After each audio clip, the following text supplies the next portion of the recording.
Welcome to my dear student. মোৰ মৰমৰ ছাত্ৰ ছাত্ৰীসকল, আজি আমি ক্লাছ 10ৰ সমান্তৰ প্ৰগতি অধ্যায়ৰ এটা ইম্পৰ্টেণ্ট আৰু এটা বনাই দিয়া কুৱেশ্যন, মানে যি কুৱেশ্যনটো আমাৰ কিতাপৰ বাহিৰৰ পৰা আছে বা কিতাপত নাই, তেনেকুৱা এটা কুৱেশ্যন আমি সমাধান কৰিবলৈ ওলাইছো। তাত এডভান্স লেভেলৰ কুৱেশ্যন, আৰু এনেকুৱা ধৰণৰ এডভান্স লেভেলৰ কুৱেশ্যনবোৰ পাবলৈ আৰু সমাধান কেনেকৈ কৰিব লাগে শিকিবলৈ এই ডেয়াৰ ষ্টুডেণ্ট নামৰ চেনেলটো ছাবস্ক্ৰাইব কৰি ল'ব। বুজিছে ল'ৰা ছোৱালীসকল? বুজিছানে তোমালোকে? আকৌ এবাৰ কৈ আছো যে আজি আমি কি কৰিম, সমান্তৰ প্ৰগতি অধ্যায়ৰ এটা মেকিং কুৱেশ্যন, এডভান্স লেভেলৰ কুৱেশ্যন, তোমালোকৰ জেনেৰেল মেথছতকৈ অলপ উচ্চ মানৰ প্ৰশ্ন আমি সমাধান কৰিবলৈ ওলাইছো। আৰু এই প্ৰশ্নটোৰ সমাধান জানিবলৈ হলে পাবৰ কাৰণে বা প্ৰশ্নবোৰ পাবৰ কাৰণে আমাৰ এই ডেয়াৰ ষ্টুডেণ্ট নামৰ চেনেলটো ছাবস্ক্ৰাইব কৰি ল'ব। এতিয়া আমি আৰম্ভ কৰো। তেতিয়াহ'লে প্ৰথমত আমাক কুৱেশ্যনটো কি দি আছে চোৱাচোন অলপ ভালকৈ। কি প্ৰশ্ন দিছে যে এটা এপিৰ এমতম পদ 1/n আৰু এনতম পদ 1/m হলে দেখুৱাব লাগে যে mnটা পদৰ সমষ্টি 1/2 ইন্টু mn প্লাস 1 হয়। অর্থাৎ কি দিলে যে এটা এপি আছে, তার mতম পদটো কিমান হয় 1/m আৰু nতম পদটো কি হয় 1/m। তেতিয়াহ'লে আমাক কি দেখাবলৈ দিলে যে এই এপিটোৰ mnটা পদৰ সমষ্টি অর্থাৎ যোগফলটো কিমান হ'ব 1/2 ইন্টু mn প্লাস 1 হ'ব। হৈছে?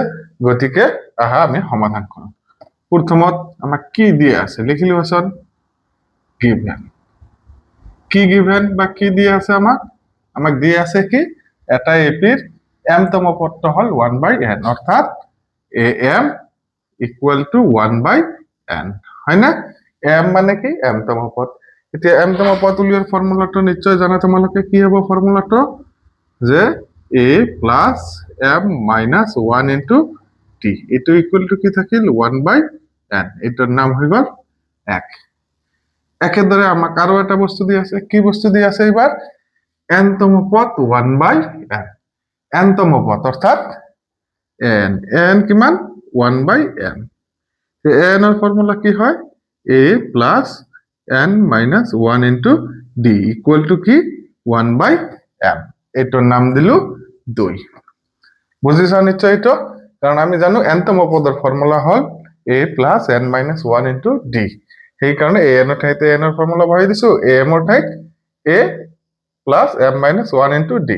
এতিয়া ইয়াত কথা হল স্যার ইয়াতে m আছে, আমি জানো n থাকিলে কি হয় a n মাইনাস 1 হয়, গতিকে m থাকিলে m মাইনাস 1 হৈছে। এতিয়া এই দুটা আমি অপনয়ন পদ্ধতিৰে সমাধান কৰিম, অৰ্থাৎ কি কৰিম 2 মাইনাস 1 হৈছে। 2 মাইনাস 1 করলে কি পাম যে 2 হল a plus n minus 1 into t minus a minus m minus 1 into d equal to 1/m minus 1/n। এতিয়া চোৱাচোন প্লাস এ মাইনাস এ ক্যান্সেল। এতিয়া এইটো পদ আৰু এইটো পদ, এই দুটা পদত আমাৰ কি আছে ডি আছে, গতিকে দুটা পদৰ পৰা আমি কি কৰিম ডি কমন লম। ডি কমন ললে কি থাকিব ইয়াত থাকিল n মাইনাস 1 আৰু ইয়াত থাকিল মাইনাস m মাইনাস 1 হৈছে। বুজি পাইছা নিশ্চয়?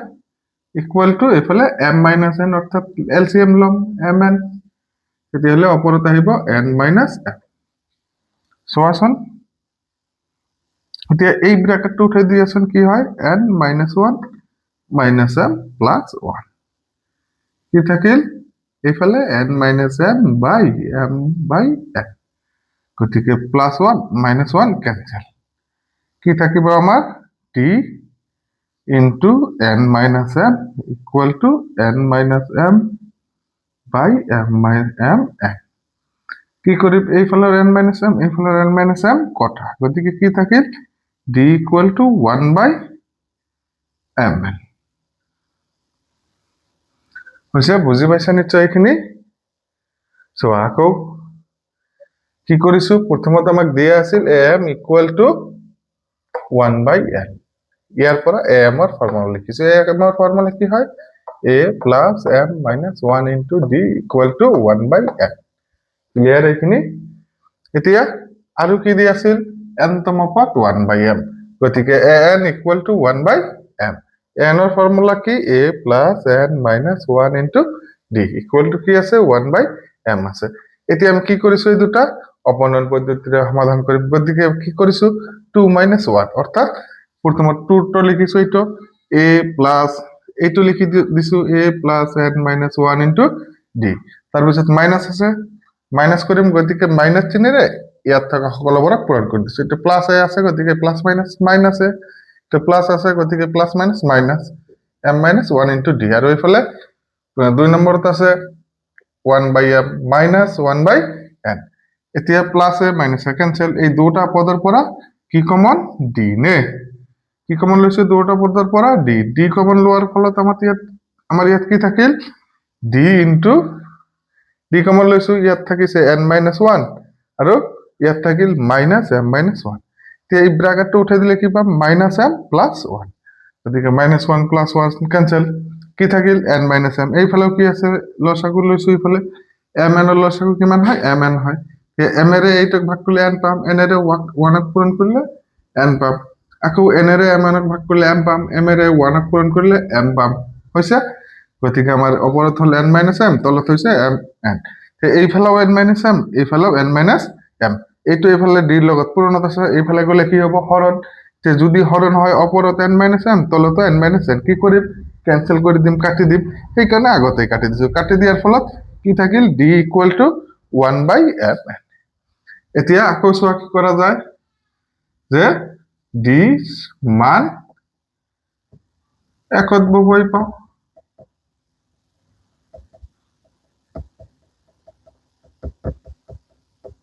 অর্থাৎ আমার 1 নং সমীকরণটা কি আছে উঠাই লিবা আমার 1 নং সমীকরণ আছে a plus m minus 1 into d equal to 1/n বুঝছো এতিয়া হলে a plus m minus 1 into d এর মান আছে কিমান 1/m n equal to 1/n বুঝছো এবার কি করিম আমি এইটার এটা পূরণ করে দিন পূরণ করলে কি পাম a m into 1/m n minus 1 into 1/m n equal to কি 1/n হইছে তে সো ইয়ার পরা a m m ক্যান্সেল কি থাকিল 1/n minus 1/m n equal to 1/n ইয়ার পর আমি কার মান হলাম এর মান গতিকে এই দুটো আমি সমান সমানের আগত আছে কত লৈ যাম পিছফালে লৈ যাম কেনেকৈ লৈ যাম সমান সমানৰ এই দুটা যদি এইফালে লৈ যাও এইফালে থাকিব কি a এইফালে আছে কি 1/n আৰু এইটো এতিয়া কত যাব এইটো সমান সমানৰ আগত আছিল পিছত যাব যেহেতু এইটো সমান সমানৰ আগত প্লাস আছিল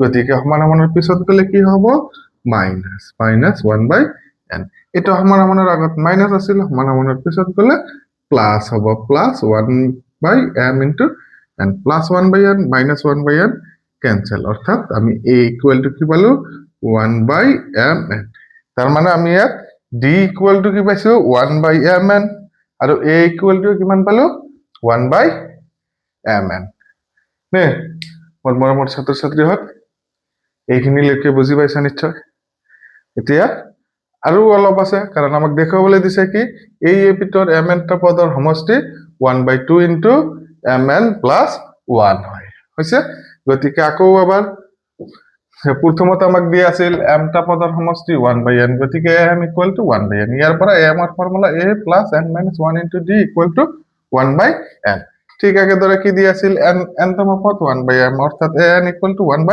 মানে a plus n minus 1 into d equal to 1/m তার পিছত কি কৰিছো অপনয়ন পদ্ধতিৰে সমাধান কৰিছো 2 minus 1 কৰিছো তোমালোক লাগিলে 1 minus 2 কৰিব পাৰা হইছে 2 আছে এটা মাইনাস এটা 2 minus 1 কৰি আমি এটা পাইছো তাৰ পিছত এই দুটো পদৰ পৰা কি কমন d কমন ইয়াত থাকিছে n minus 1 ইয়াত থাকিছে minus m minus 1 এই ব্র্যাকেট উঠাই দিলে minus m plus 1 তেতিয়াহলে ইয়াত কি থাকিল n মাইনাস m, কারণ -1 + 1 ক্যান্সেল, n মাইনাস m এইফালেও n মাইনাস n, এই দুটা ক্যান্সেল, কি থাকিল d = 1/m n।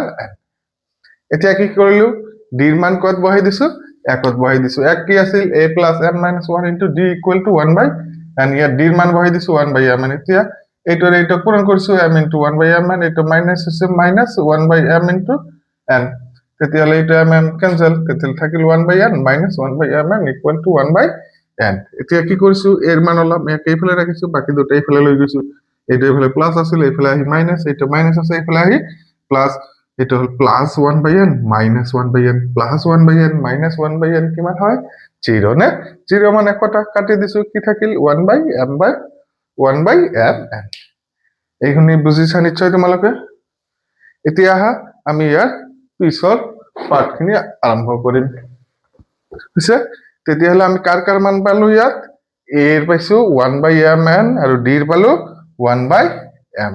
হৈছে, এতিয়া আমি কি হলাম, ইয়াৰ পৰা আমাক দেখাব লাগে কি কি এই এপিটত mটা পদৰ সমষ্টি হয় এইটো নে, কেইটা পদৰ সমষ্টি mn টা, গতিকে mn টা পদৰ সমষ্টি কেনেকৈ লিখিম, mn লিখিম, গতিকে smn।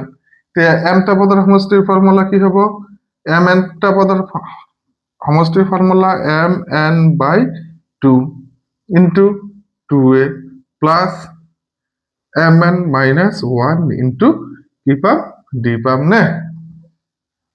হৈছে, এইখিনি বুজিছা। যেহেতু আমাক sm টা পদৰ যোগফল দেখুৱাব লাগে এইটো হয়, গতিকে আমি sm টা পদৰ যোগফল হলাম, smn টা পদৰ যোগফল সমান সমান কি হ'ব, mn/2 into 2a plus mn - 1 into d। হৈছে, এতিয়া ইয়াত a আৰু d ৰ মান বহাই দিয়াচোন, mn/2 ইনটু 2a, এর মান আছিল 1/m n, হৈছে plus mn - 1 into d, d র মান কি 1/m n। হৈছে, বুজিছা নিশ্চয়। এইখিনিত কি কৰিলে অকল এৰ মান বহাই দিছো, d ৰ মান বহাই দিছো। এতিয়া চোৱাচোন কেনেকে কৰা যায়।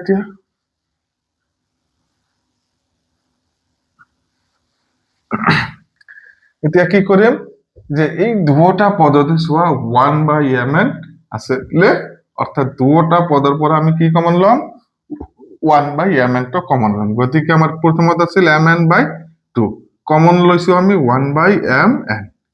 তেতিয়াহ'লে থাকিব কি, ইয়াত থাকিব 2 ইনটু 1, 2 ইনটু 1 কি হৈ যাব 2, আৰু ইয়াত কি থাকিব, এইটোতো কমন লৈছো, কি থাকিল plus mn minus 1, mn cancel, কি থাকিল 1/2, ইয়াত mn 2 মাইনাস 1 কিমান হয় প্লাস 1, ওলাইছে নে, ওলাইছে নে।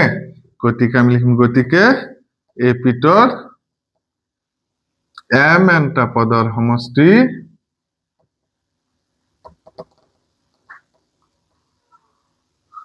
ইকুয়াল টু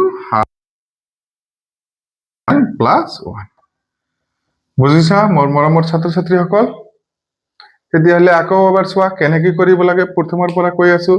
আমাক দিয়া আছে কি, এটা এপিৰ mতম পদ 1/n, অৰ্থাৎ am, গতিকে আমি ইয়াৰ পৰা পাম am ইকুয়াল টু 1/n। এতিয়া ইয়াত আমি am ৰ ফৰ্মুলা বহাই দিম, কি পাম a plus m minus 1 into d equal to 1/n। ঠিক একেদৰে এইটো কাৰ মান দি আছে n কিমান 1/m, গতিকে ইয়াত মানটো বহাই দিলে a plus m minus 1 into d n minus 1 into d equal to কি পাম 1/m। এতিয়া এইটো দিম 2, একৰ পৰা 2 বা 2 এৰ পৰা 1 মাইনাস করলে আমি কার মান পাম, d এর মান পাম না। কিমান পাম d এর মান, d এর মান কিমান পাম 1/m n।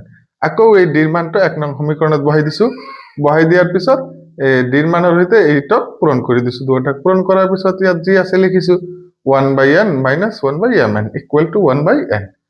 এতিয়া এই দুটা এইফালে আছিল, এইফালে লৈ গৈছো, এটা এইফালে প্লাস আছিল, এইফালে গৈ মাইনাস, এটা এইফালে মাইনাস আছে, এইফালে গৈ প্লাস, গতিকে এর মান কি পাইছো 1/m ইনটু n। তার মানে আমি a আৰু d দুটাৰ মান একেই পাইছো নে। এতিয়া আমি এই এপিটৰ mn টা পদৰ যোগফল ওলাইছো, smn। smn এর ফর্মুলা কি হ'ব, mn/2 into 2a plus mn minus 1 into d।